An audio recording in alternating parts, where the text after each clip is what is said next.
Just one question on, okay, no, but it's okay, Chair. Thank you. Yeah, you can always come back to it should we have more time. Mr. Lesotho. Thank you, Chair.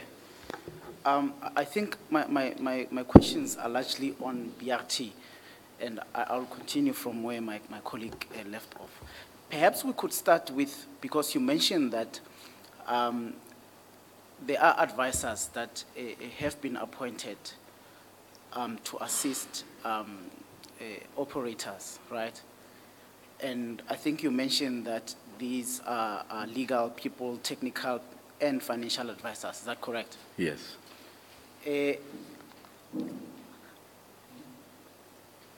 Maybe we could start with the appointment process. And if you could just explain to us what was the city's role in that regard, because I understand that the advisors are paid by the city. Now, in terms of the appointment process, what was the role that the city played in that regard? Well, there was a consultative forum that was established by the city. We normally called it the Bela Bela Summit. We normally went to Bela Bela, and the city organized the Bela Bela Summit during the era of the then ANC Mayor Kosienzo Ramakgopa. And these deliberations was taken in front of the membership that is with me here. We are consisting of 400 members, all in all associations, including long distances. We are not excluding anyone, so that for information dissemination, because some members are operating long distance, but at the same time they are on local operations. They might be affected by BRT. And so that's where then agreement was reached. Then they wanted to advertise, and we were able to say advertisement from your side might cause us a problem because we want people that we will be able to control from our side.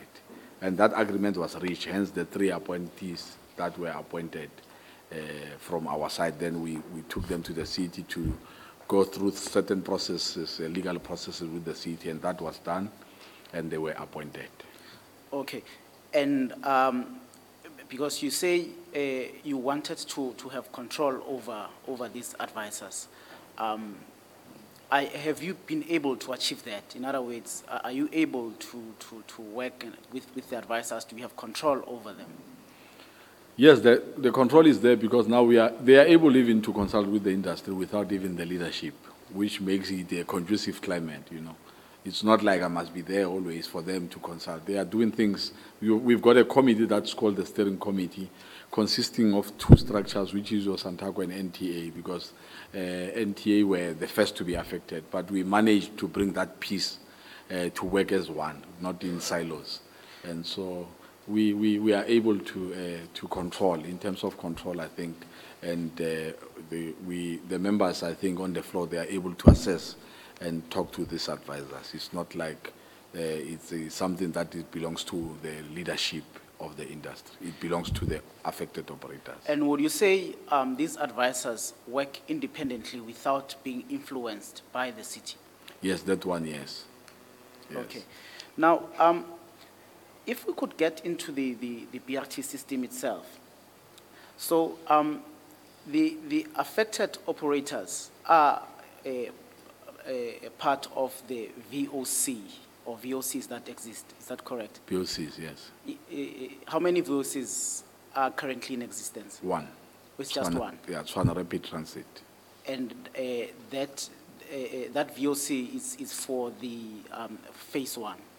Yes. It's phase 1. The line 1, in fact, we said we don't want multiple POCs. The only challenge that we are facing now is the ones that we are subsidized, the bus industry. But now we've taken a resolution in terms of the trust to say they must have their own trust. The taxi industry must have their own trustees as well. Also, because according to us, they are not affected, but they are part of us. Okay. Yeah. And the VOC operators, are they still members of Santaco? Yes. Okay, and are they represented in the board? Yes. Of the VOC? Yes. Okay, and I assume that board would also include, would have representatives for subsidized bus operators as Yes. well? Okay. And if you could, I'm not sure if you are in a position to talk about, because we also want to understand the benefits that are derived by members who are part of the BRT. Would you say there are any benefits that members get from the system? Does the system benefit previous operators, taxi operators who are now part of the VOC? Yeah, there's benefits. In fact, how we've structured it, when we started BRT, the industry complained about the infrastructure, the disturbances, and so on, and we consulted the city. And they agree, in principles, to give us the station management contract. Now, there's a separate company for the affected. We call it TAOI. There's the Taxi Affected Operators Investment, which is created for them. So in any tender that comes out, let me say security, there are conditions. You give 30% to the affected operator, and you run for 2 years, I'm giving an example, and you do skills transfer. So TAOI must own. It's almost like your bid vest. TAOI must be able to own the value chain in terms of the buses. So the value chain comes from the buses in terms of all your security I've mentioned. The only contract that we are unable to control is the fare collection system, the ticketing, which is also the city's problem as we speak. The ticketing is a problem for us for now. But that is controlled mainly by the city, it's not our baby. But in all this other value in terms of operations, we are doing station management. And for the whole industry, then the city provided land parcels to develop. I think we'll be doing one swell turning. But the city was able to identify a land parcel within town, which is in Marabastad, then to own up that site so that all taxis will be able to own their own depot. The BRT benefit is on a TAOI, security, cleaning, and you name them. Already the company is there. There's a board that is running that company for the affected operators as they come in. There's an account. There's 30% that is paid on monthly basis as they get their invoices paid. So overall, would you then say that VOC operators participate and benefit in the value chain? Correct. Okay. And in terms of the, perhaps before I get to the performance of the BRT system, the question that I also had, which you have probably answered indirectly, is about how job losses have been managed. So, for instance, the implementation of the BRT system appears to be affecting taxi drivers. How have your members managed that? Yeah, in terms of the steering committee that I spoke about, we've got tasks that are given to the steering committee. We've got the redeployment committee, which is dealing mainly with that one in terms of the affected. Now, remember, now you go into an association that is affected, and in terms of the bus driver, you need certain qualifications, and you need to undergo certain tests for you to be able to pass to drive a bus. So we've got that set of arrangement with our deployment going to associations. Now, in this instance, it's not only BRT affected, because you might find that you need 20 drivers, but you are unable to come up with the 20 drivers in an affected association. So you go to other associations to source those drivers.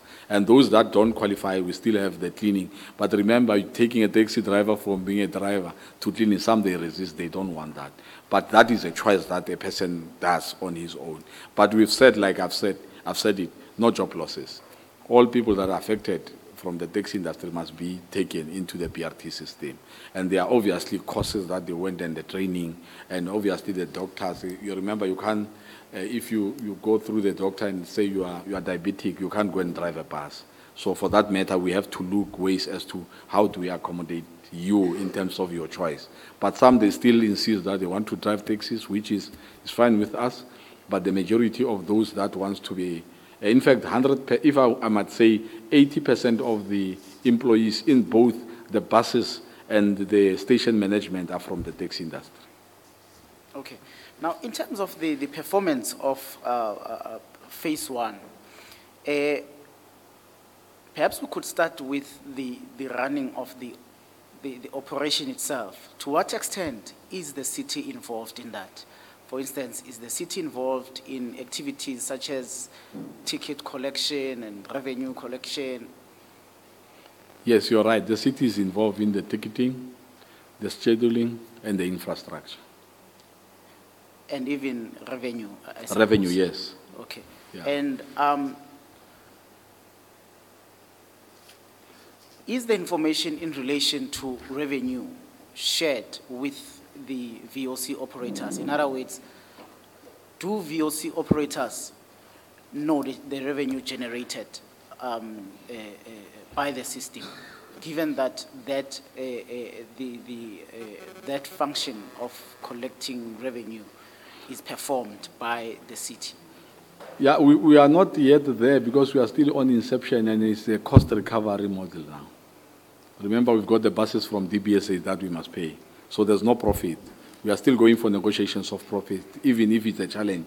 You remind me because we said to them the buses are aging. The more you waste time, because the first 3 years has passed, now we are on another inception, which is a second. And the bus lifespan is 12 years. So when we go into a 12-year contract, the bus will be old. These are some of the challenges that we are facing with this. Perhaps if I could just qualify my question. By revenue, I mean, does the city share with you information about how much is collected through ticket sales and the subsidy granted and generally the performance of... And what becomes key again is that as much as they are not reporting, with Tina, we are working on a budget. We submit our budget to them, and it's either they decline or amend certain clauses of the budget, and we run on the budget for now. So for up until now, there's nothing revenue that was presented to us in terms of how much was collected and where there's nothing of that sort. And would your members, would you be interested in that kind of information?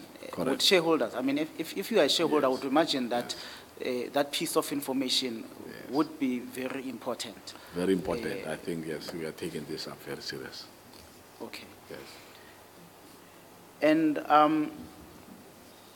in terms of, I also want to discuss with you the compensation model, but perhaps before we get into the compensation model, we could just talk briefly about phase two, the implementation of phase two. I think in terms of the city's plan, phase two should be operational from 2022.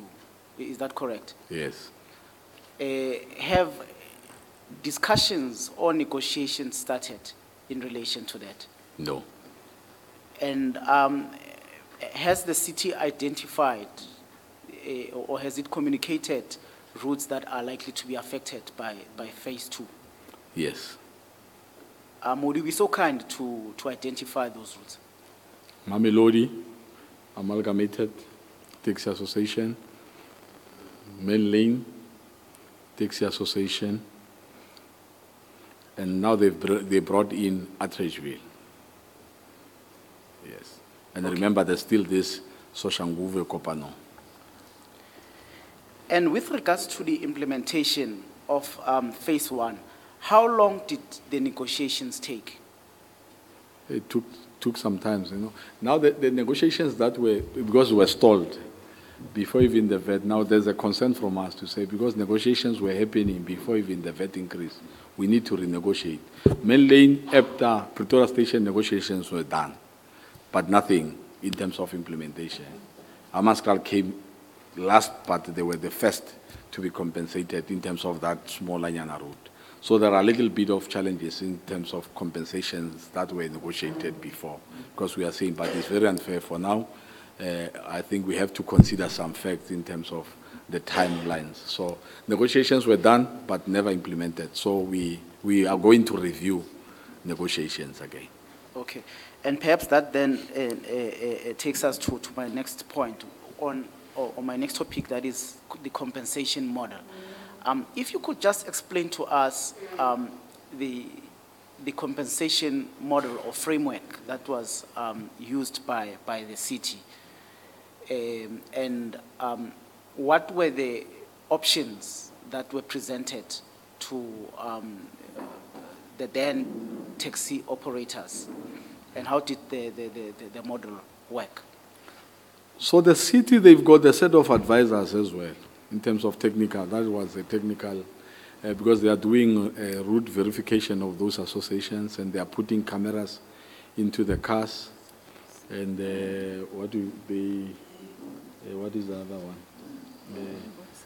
On-board surveys. They do an on-board surveys, and that will then determine as to how much a car does per day on that route. And then from there, they're doing their calculations in terms of the cost, of the costing of the car, and then they combine everything, then they come up with the amount. And were your members generally happy with the compensation offered by the city? Yeah, these surveys were done with the members, of course. We were taking people from the executive to help in terms of the surveys. And are there any of your members who resisted or refused to be part of the process? No. So there is no, for instance, a member... And we said we don't want to compete with the system because we want to own the system. It must go to the affected operators. Okay. So we are not competing with it. And I understand that one of the options that was presented to the members is to be compensated 100%, meaning 100% buyout, and a member would then choose whether he wants to buy shares in the VOC or not. Is that correct? Yeah, that government comes up. The government comes up with that. But we are always saying we don't want to be. Hence, I spoke about rationalization, because if you say I'm giving you 1 million, decide if you want to buy shares. We said to our members, we say even if they might decide to go for farming or for wherever, but our advice is that remain in the system, buy shares, and you are part of it. That's it. We don't want them to take a wrong decision. Hence, I say when you are happy, you might take a wrong decision. And so we say settle down and think of the future. Don't decide now because you've got 1 million and you think of farming. You know nothing of farming. That will cause chaos for us. But our advice, that is a principle that the government is bringing forward. That don't force anyone to either buy shares. An operator must decide. But still we are saying, you are giving over your license. Why move out of the system? Be part of the system. That's entirely what we are doing from our side as a structure. And all your members accepted that advice? They do. Okay. You mentioned that for purposes of determining what the appropriate quantum or figure, surveys were conducted. Were those shared with your members? Correct, yes. So were your members part of the process, or they were involved once the process was completed, meaning that they just received the outcomes of the surveys that were conducted? Yeah, hence I said you've got the steering committee and you've got the executive, you've got members. Part of the steering committee that does that for data collection, whatever, and operations, they will do it with the executive and obviously do a consultative forum with the members. Okay, thank you. And in terms of, because VOCs, as I understand them, they operate, they are companies, right? And in terms of company law, companies essentially declare dividend. And unlike a monthly salary or income, dividend is declared, it can be declared annually or biannually. Now, I want to understand how do your members manage that? Because I'm sure all of them, before they joined the VOCs, the VOC, they used to generate monthly income. Now, in this instance, given that, and I assume the VOC would operate on the basis of declaring dividends, how does that work now? For now, hence, I've said it that we are on cost recovery. There's no profit and dividends declared now until the last operator is compensated and buying shares into the company. And the shareholding structure and the negotiations between the city and the affected operators is still ongoing.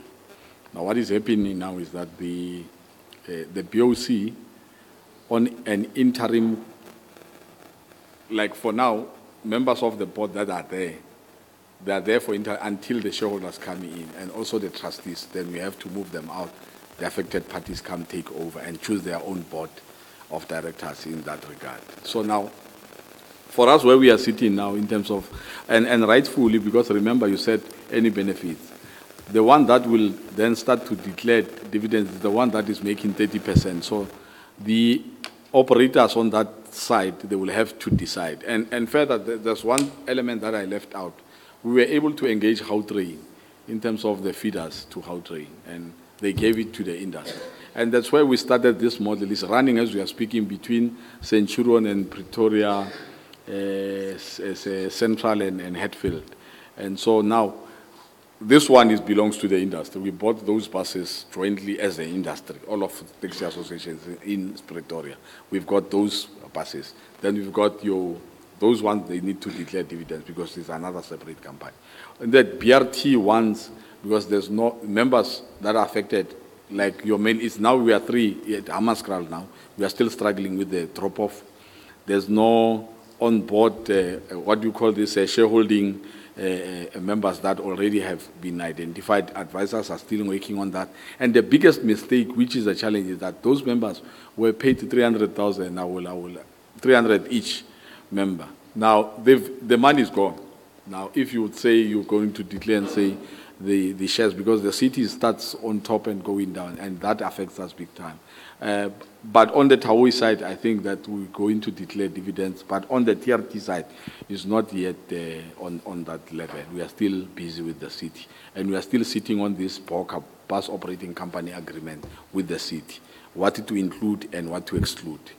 Maybe you've noticed that they've given us the Mamelodi contract after that Patco saga that happened in Mamelodi. But we are doing it temporarily for the Mamelodis, but we can't use BRT buses forever. We need to withdraw those buses because they belong. They were standing anyway, but we said we can so long hold that contract for the Mamelodians, and then after that, and after they get the contract, we remove the buses, then they can operate on the normal commuter bus, not on the BRT bus. But that one, I think you know about it, the Mamelodi. So we are busy. It's a provincial issue. It's a contract. It's not a BRT. Now that one, and the Mamelodi, they've got their own company, which is Matrans. Now you've got your BRT, which is government and the city, and we are on cost recovery. There's no dividends. Taoi, there's 30% that is going. So we need to declare and talk to the shareholders as well. Now, overall, would you say VOC operators are happy to be part of the BRT system, despite some of these challenges that you have spoken about? I would say yes, they are happy, and I would say no. Again, perhaps why? Let me give you context in terms of why I'm asking this question. Okay. In the Western Cape, some of the VOC operators that we spoke to indicated to us that they are very unhappy. Actually, they feel that they are worse off. They feel that they were sold a dream, which cannot be realized now. And some of them have actually gone back to operating taxis. So they've gone back to the industry because they feel that they can't take it anymore. That's the context within which I'm asking this question. Yeah. No, I think you are right. And we've benchmarked Cape Town as well. We know of these challenges. And one critical issue is that sometimes it goes sour at the leadership level, not the system itself. How you present it, how people must understand it, workshops, so that members who are affected understand exactly what they are getting into. And sometimes it becomes a thumbs up and members will, like a leader, and come in and say, take this money. Whereas you don't actually deal with the real issues that members must understand. So you end up, because any member, like the Amaskal trio, when you talk 300,000, everyone was happy, but now they feel the heat, and the money is no longer there. So we need to comply, and then there's no money. And I think this one, you would remember that the first port in Cape Town was what do you call it? Not all of them, but I think it's only one that guy that I know. But the CEO and all the way like fired by the industry. And I know for a fact that those operators, they start buying illegal taxis to operate the same route that they were operating because of the pressure that they come across. And I think that is mainly because of we've went to overseas. We've got your Singapore versus your Bogota. It's a different. Singapore talks more of cooperatives, and Bogota shows you the challenges that because it's mainly BRT. There's no train, and the taxis are feeding into BRTs. So, but when you come to South Africa, it's a different environment at all. So, now what makes it not our members sometimes to is not. Remember, change is very, very challenging. If something has to change, you need to convince people who will be affected to adopt to that change. So that's where then the challenge is. And government, we've been emphasizing the city to say, start taking these people in terms of financials, in terms of shareholding. They must understand, because I can't say buy shares. You buy shares and so what? So you need to understand, I buy shares, this is my benefit. I will get money after 5 years. And from here until 5 years, what is it that I'll be doing within? Because you might think that is better off and it's worse off, and they are right to say they are worse off. From the leadership point of view, that's exactly challenges that we've come across to say this one is not going to help our members, but instead we need the government to assist us going forward. Hence we are crying for this subsidy to make sure that we empower our members rightfully so, from being taxi operators, getting into the bus industry, and becoming shareholders of a big entity like the bus industry. It's not easy, like the one that is owned by one owner, then this one is multiple owners that are coming into it. So here we need government assistance for real, that our members need to understand. But hence I've said no financial muscle from us to make sure that our members are well educated in terms of the BRT and shareholding and all these things that are coming technically into the system. And are there any of your members who actually feel that they are worse off? Yes, some they are feeling that they are worse off. Is the number significant or insignificant of That's such different. members? Yeah, some they've got facts, they would want to attend to a certain problem. They will show them, listen, we've done this, but this is a challenge. Remember, you've got people that you give money and they invest on their own without you telling them. You've got people that you are giving money, some they will buy cars, renovate houses, and this money just goes. It's like Cape Town. We were told that some were buying these expensive cars with big tanks, and the money, all the money was going into the car. There was no educational, investment education into terms of teaching our members how to treat their finances carefully. And in terms of the BRT contracts, so these, the maximum duration is 12 years. Yes. And it appears that there is no guarantee that after the 12-year period, the current VOC members will be part of the system going forward. Is this a concern to you? And if so, is there anything that you are doing to yeah, that one we are totally against it. We are lobbying other cities as well around South Africa to come up with a BRT forum that will challenge this 12-year contract. We need an indefinite contract. And we are lobbying. It's not a city of Tshwane only. We've started with Cape Town, Durban, and Rustenburg, and Limpopo. And we are also engaging with our guys here in Bombela for all the cities that are affected. And what has been the city's attitude towards your concern? It's a national, this one is a national agenda. The city say you must take it up. Yes, and we are doing exactly that. Want to say something? Thank you, Chair. Chair, I think the question that escaped me before I finished was, you mentioned the question of a breach, and if they, if the information is not confidential, you can share with us. But if the information is confidential, then please indicate. And you indicated during your evidence in chief when I was discussing certain issues with you that there's been a breach and there's going to be a meeting between you and the municipality. I just wanted you to clarify for the panel what the breach is all about and if the information is not confidential. Yeah, the drop-off will talk to the city. They need the grievances that were brought forward to us by the affected parties. They need to tell us how far are they with some of them and when are they going to be ready, so that when we push our members, it's a 50-50, it's balanced. They do what they're supposed to do and our members will comply for that matter. Thank you, Chair. Thank you, Mr. Ngobeni. Panel members? Okay. Thank you for your presentation.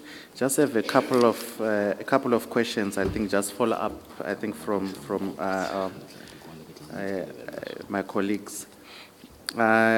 Just for the record. So do you as Santako Tswane, do you support the relinquishing of operating licenses in the implementation of a BRT for the affected taxi operators?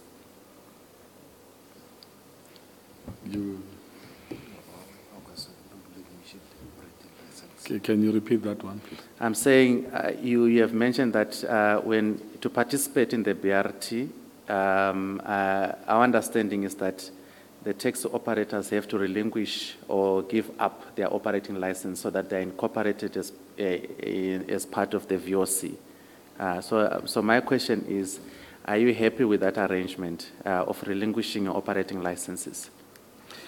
Yeah, slightly, depending on the negotiations between us and the government in terms of relinquishing the operating license. Hence, I said it that we are still having concern with the compensation that is offered to Pretoria Station, Main Lane and EPTA because of the VAT increment and fuel hike that is affecting us as we speak. So these are a number of factors that after we negotiate in terms of the compensation, then we'll be able to say, yes, members are fairly, they've got information, then they are happy.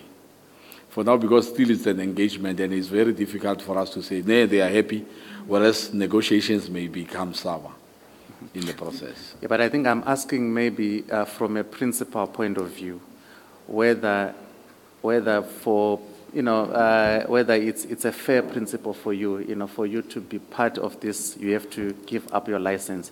Just from a principal point of view, Okay. I think maybe if it's a fair deal, yes, they are happy to relinquish their operating license. Okay, so in other words, you don't see a possibility of the BRT system competing alongside with the taxis? Let's say for members that do not want to be part of the VOC. For that one, that's why advisors must be there, so that when we must sell it, and then we need to workshop them so that they understand. Because once that is a division, that will lead to another violence, which we want to discredit at all costs. Because if you take certain portion and leave others, it's a recipe for violence. Because I'm asking this, I think what we have seen in other cities, for instance, George, for instance. So Yes. there are taxi operators that did not want to become part of the VOC, and they were led to run alongside until at a point where their operating license expired. Then there was a moratorium in that particular instance. Then they were not renewed. So I wanted to check whether an arrangement of that sort in your city, textualize that issue with the skills transfer and